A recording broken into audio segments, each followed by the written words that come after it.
Hi, everyone. Wow, we are getting down to the wire, aren't we? Kind of down to the end of time here, moving into late adulthood. And I'm sure you've noticed that the amount of information and things is lessening a bit. I really encourage you to, read the whole unit of late adulthood, especially if this is a population that you are interested in working with, and in nursing. For many of you, I know, are going into that field. This will be a population that you work with. So I would say any and all of it is good to be aware of and to know. I'm going to touch on, I have 12 slides for this week's, and it'll be probably less for next week, but we're going to go over a few things that I just am going to share with this unit. So let's get started. First of all, you can see, let me put myself in the corner. Look, I came, I saw, I conquered. All right, here we go. So just as a way to define these primary and secondary aging, because that's what we're going to be talking a lot about right now, is aging, and the mechanisms of aging, or what we see happening during it. So primary aging happens to all people universally over the course of time. This is just things that we see with everybody in aging. The heart is going to pump more slowly, less air is taken in when we inhale, and less is given out when we exhale. Our digestion slows, healing takes longer, our immunity goes down. So for the body, there's a lot. We're talking about the body right now. We'll talk about the brain in a bit here. But for the body, all these things just, they're natural. Vision goes down. Senescence, that word that means to age. All of these mechanisms to age. So secondary aging is specific illnesses that become more common because of, not just because of time passing, but because of your genes, your health habits, and other influences. So, if you add up kind of the primary things that happen in life, plus those secondary, then you get what kind of health, disease, and eventually death we see in people. Now, the reason there's so much more dense content earlier on in this class is that the truth is that so much of what we find when we get here, we have talked about there in terms of genes and genetics go into aging, in terms of experience and stress and all those other factors that go into developing who we are through time come to bear to some extent in this older, later adulthood period, which is that 65 and over period. So a lot of what's going to have led up to and show up now was then. So here we are. So theories of aging. Why do people age? Well, there's different kinds of theories, 3 clusters of them. The first being just basic wear and tear. And even in emerging adulthood, I believe it's talked about organ reserve, that organs have a little extra for those times of stress in terms of their functionality. Well, that gets depleted over time. So again, looking at stressors and health habits and things like that, how that's been throughout the lifetime, how long does that organ reserve last? So as organ reserve and repair processes, they can become exhausted. And depending upon the life, oftentimes then we see how quickly or slowly that happens, now.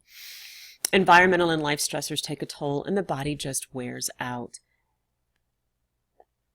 But we find, so this is a theory, and we find that it's accurate for some body parts, and in the face of some stressors. So, if we're looking at the body, athletes and joint get overworked or blows, so athletes, that doesn't even make sense, that sentence I wrote.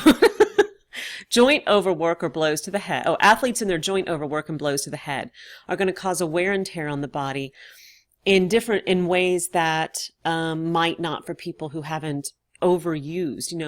Exercise is good for the body, but overwork in some kind of extreme situations. Now, I also feel in this, what I think is genetics comes into play in terms of body type, and that has to do with joint tissue and all of that. I'm a perfect example. I was a child athlete. I've continued to exercise, eat well, relatively. And I am not 50, but I had hip surgery last year.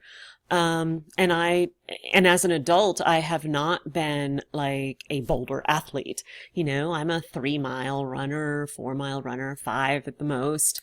Some swimming, some weight, yoga, things like this. And yet I had to have hip surgery. So I think some of that's genetic. And I happen to know I was born, but we didn't even know it with some issues that didn't show up until they were worn and torn. So I think some of that goes into kind of, then I have like a friend who wasn't a child athlete, didn't do any of that until she was an adult. And then she became like, in many ways, like a world-class triathlete. So some of it has to do with body type and what starts when and what we do to our bodies over time. So then we look at things like smoking in the lungs. So lung capacities are going to lessen as we age. That's a primary kind of thing. But smoking is, if you put that on top of immune issues and or immune lessening and dampening, then you're going to see potential more disease and more problems if you smoke. Skin and the sun. I got that one. Grew up in Florida, swimming, baby oil, trying to get this pale skin tan before we knew better. And I now have, bared the weight of that as I've grown older. And I'm like, how does stuff show up like 40 years later? Arteries and animal fat, how have we eaten throughout our lives? And now what kind of happens? What has it done to our arteries and so forth through time? But it doesn't account for everything. So heart and lung via exercise. So even though lung expansion might naturally reduce with age, we know that if we exercise, that we can keep that from happening as quickly or as much or whatever. Yoga, Tai Chi, and balance. And I'd also say that kind of breathing certainly can help lung expansion and lung health. Weight training, sexual activity, good food, all benefit different parts of the body. So it keeps us young and healthy in some ways, while some wear and tear. So there's that balance and that awareness of that. Wear and tear theory could become an excuse not to move, and the body rusts out. So as we age, we can start to say, oh, I'm just getting, sometimes I'll find myself, it's just sort of an excuse not to work so hard, not to have to exercise so hard. So if we do that, we'll talk about the fact that some at least has to do with the way we think. And aging is a part of that. How do we think about aging? Do we just assume we're going to wear out, that we're just going to get old, that our joints are going to break down? And if we kind of assume that, do we have a self-fulfilling prophecy and then we don't move as much and then we rust out? So we create that. So that can happen. The stereotype threat, which was another factor in emerging adulthood, that we see that people will do worse maybe on things because it is a stereotype of their age, their gender, their ethnicity. They have come to believe it. And so then it becomes a self-fulfilling prophecy through the actions of the mind. Then society, helps create that for us, right? What we think about old people. I think here, I know in Colorado, certainly in Boulder, it ain't true. There's a lot of people doing a lot of amazing things athletically, well into their 70s, 80s. So that's good. So another theory, I'll get rid of myself here for a second. Not going to let me get rid of myself. So, I am hiding. Genetic theories. So the idea that there's a genetic clock, it's hypothetical, but it's kind of a DNA-based mechanism that triggers genes responsible for regulating life and growth and causing aging. That there's a genetic component like built within us, something that times us. Now we know that, humans really, all things being fabulous, your genetics and your health. I mean, maybe the longest living human is like has been 122 years or something. We just don't last much longer at this point than that. So there's something that goes on that creates this and component of it be genetic, that it's built into our DNA, that we start to age and these things start to break down and change. So we look at diseases like progeria, disease causing premature aging. So in these children, we see somewhat of a speed up of this mechanism potentially. And that being kind of something that points to the idea that there is a built-in mechanism for aging. So people who live to 100 plus have alleles that others do not. Remember, alleles are one option of a gene that you might have. 17% of men over 85 have allele 2 of the HPOE gene. So it's actually called APOE2 gene. So this is going to come up again when we talk about Alzheimer's just a little bit. So you can listen up and kind of also think about that then. So the APOE gene makes a protein, apolipoprotein E, APOE. It makes this protein. It combines with fats or lipids to form molecules, lipoproteins, and they're responsible for transporting cholesterol and other fats in and out of cells through the bloodstream. So this is a good thing, right, in terms of what it can do, move cholesterol, move fats through the bloodstream. It's also involved in clearing beta amyloid, which is a protein found in the brain that can cause the plaques that have been associated with Alzheimer's. So I'm not going to go through all this again when I talk about Alzheimer's, but what they find are these plaques in the brain. They have found plaques in the brain of those who have died of Alzheimer's. They see these beta amyloid like masses, like plaques that have formed. So like not being efficiently cleared out, and then they form these plaques. Now, they don't know if these are cause or symptom of Alzheimer's. So research being done both ways. There's 3 types of this APOE allele, E2, E3, and E4, and you have 2 copies of the gene, and that combo determines your genotype for this gene, your APO gene. E2 is the most rare and the most beneficial to protective health. E2 appears to be much better at clearing beta amyloid than the E4 version, and E3 is somewhere in the middle. And E3, I didn't put this down here, but E3 is the most common. So we see most of the E3 in people, the least of the E2, but the E2 is a real benefit. Even one copy of it can be a benefit. E4 increases the rate of death by heart disease, stroke, dementia, and for those with HIV. AIDS. So E4 is almost, it has a toxic effect, E2 a protective effect. There's genetic so if you look over here, genotype, so you have 2 of them, remember. If you have an E2, 40% less likely. This actually came off of a Alzheimer's website, so they're probably mostly looking at Alzheimer's, but disease risk, E2, E3, 40%, E2, E4. More likely. So that E4 really kind of tilts the balance in the other way. Average risk for E3s, and then more likely as you go up with E3s and then E4. So this is one place that they're looking with this gene that might have some qualities that help and hinder, because genetic predisposition also impacts disease and aging, such as well, not this gene, but like diabetes, diseases that seem to run in families that can cause disease and aging and death. So we will talk a little bit more about this when we get to Alzheimer's, but just to know that this APOE gene is one that they look at for different types of things that happen with aging and disease. Theories of aging: cellular aging, cumulative impact of stress and toxins on cells that cause cell damage and then cell death. So we know that toxins can damage cells, and then that damage means that there's copying errors during replication. So as you know, cells replace themselves throughout a lifetime, and they have so if they create errors, and over time those errors can add up to cause sort of a degradation of health within those cells. The immune system slows down, and the system cells, that's immune system cells aren't as good at recognizing and destroying pathogens. So if cells get damaged, immune system is going down anyway, as not as strong as it maybe was in our 20s, then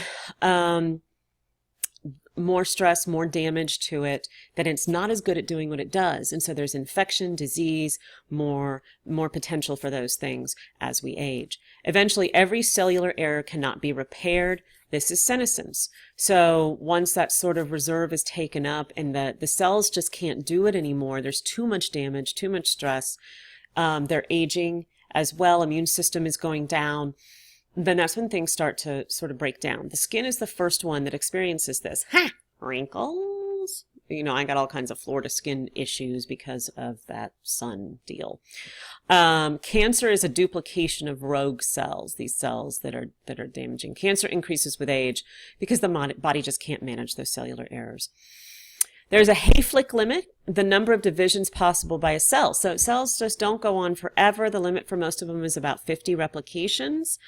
Telomeres. Now this is important. Like telomeres, we've talked about before, but in case you don't remember, it's like if you think of a shoelace and the little plastic thing at the end of the shoelace that kind of keeps all the threads in place and protected. That's what telomeres are for us, for a chromosome. And they protect our chromosomes. And every time that there's a replication, they shorten just a little bit. They shorten and shorten and shorten. But we've also found that it's impacted by stress, that people with higher amounts of stress have shorter telomeres. So, and when a telomere is gone, duplication stops and the cell dies. So stress again comes up as a big factor in all of these things, not just, at a real biological, physiological, and cognitive level, it's going to come up too. So telomere length is about the same in all newborns, regardless of sex or ethnicity, but by adulthood, it's longer in women and European Americans. The longer your telomeres, the longer you'll live. So we find that women, and we do know that women have a longer lifespan expectancy than men in general. And European Americans seem to live longer than African Americans. So what's next? A study in the 70s of 3 regions where many vigorous old people lived found that those who lived the longest share certain lifestyle traits. Now, they were actually looking at people that lived over 100. So these are 3 places that had the most amount of people living over 100. So really aging, and aging well, right? They found that lifestyles in common were diet. They ate mostly veggies and herbs with little meat or fat. That they continued to have some type of physical activity. And, work is good for the brain as well as a lot of it may have been body oriented by them, farm work, household chores in some of these places, but it's good for the mind too.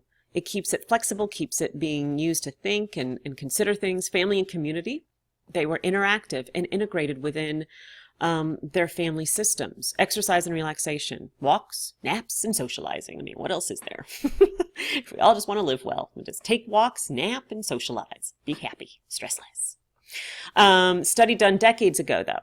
So some people say, were these people really over 100? They might not even know how old they are, because a lot of these regions, there weren't great records, and the records would have been very old anyway. So the maximum life expectancy, that's the oldest possible age for a species. That's about 122 for humans. So each species will have their own. The average life expectancy is how long an average human newborn is likely to live, well, within humans, right? So for humans, men is about 76, women is about 81, 4 years longer than 30 years ago. It's kind of interesting to look around the world. You find that the expectancy, of course, varies. And it will vary based on different things, certainly on health, resources for health, clean water. You see a lot of the lower life expectancies in some of the places in Africa and so forth, and where there maybe not be clean water or enough nutrition, or in any place where there just isn't good health care. So all of these things certainly raise life averages. Cities can be hard too because of pollution and things like that. And also, I think stressors. I went to New Zealand about a year and a half ago, and their life expectancy is longer than America. It's in the 80s for both, I believe. And one thing I noticed there, now this isn't research I did, but the one thing I noticed there is, there's just this lack of a level of stress that I think we live with in this country. And I think we maybe live with it because it's sort of insidious and underground within our culture. New Zealand is not a superpower, and it's not striving to be one. It's a tiny little country in the bottom of the world. Nobody's after them. Nobody's, there's nothing going on. Like, there's not like a political threat. Now, that doesn't mean there's not crime. It just means that there's less of that, like, maybe competitive edge. I just wondered about this. Maybe less of an inbred, sort of innate competitive edge that comes with being a superpower and being, as a country and having this kind of competitive mindset. And, what else did I notice there? That, well, because they're on the bottom of the world. I wouldn't, quite honestly, people might say, oh, but I bet they're really healthy. I don't know. There were French fries at every meal. I really think French fries is one of the 4 food groups there, I've decided, along with maybe meat and beer and I can't remember what the 4th one might have been, but none of sugar. I think that was the 4th one. At least as a vacationer, that's what I found. But people are very active, I think. People are outside. It's a beautiful country, and so people are outside and they're working. But even at airports, this is where I really saw it. We went to the airport, and you can skip through my story if you don't want to listen to it. But anyway, we went to the airport as we were leaving, and my son, who's 11, jumped through the scanner. Now, imagine jumping through the scanner at LA. In the LA airport, or any airport, the Denver airport. He actually tried it in LA because only a child could do that, just to see what would happen. It was our little resort, and they made him turn around and go back. In New Zealand, they laughed. And I think, I don't know, they used cuss words, and there was just this like total at easement with everything. And it was just had that feeling. And so, I don't know. I think there may be something to just living a life with some just really deep level of not having that that feeling. So I don't know, but their life expectancy is a little older than ours. They're not the oldest in the world, but I don't think. But theirs is more than ours. I happen to like the country, so I'll just tell you that story. All right. So the aging brain. So let's look at the brain. Neuroplasticity and neurogenesis continues through adulthood. We didn't always know that. We once believed that, again, you hit 18, about 21 maybe, and what you had is what you had, and that was it. They've actually seen new neurons grow in the hippocampus and in other places in the brain as we age. In his book, Mindsight, Dan Siegel, who obviously I like a lot, in his book Mindsight, he talks about a patient of his who was in his 90s. We taught mindfulness practices too, and through their work together, I mean, he really saw the man change his way of being to be happier. And so there was real change available at any age. Increasing, and so why maybe even more now? So increasing complexity demands new adaptations and new growth. So as our society in our world becomes more complex, then it might require the brain to evolve and adapt and grow in new ways, which we hadn't seen before. But it is slowed and limited in late adulthood. Some treatments kill neurons, so people that might get diseases or things and they have treatments, and then maybe it kills brain cells. And the brain, again, it's not going to be as quick and able to repair and replace with that cellular damage and that immunity damage and things like that. So it's certainly not going to ever be as flexible or as quick as it was in our 20s.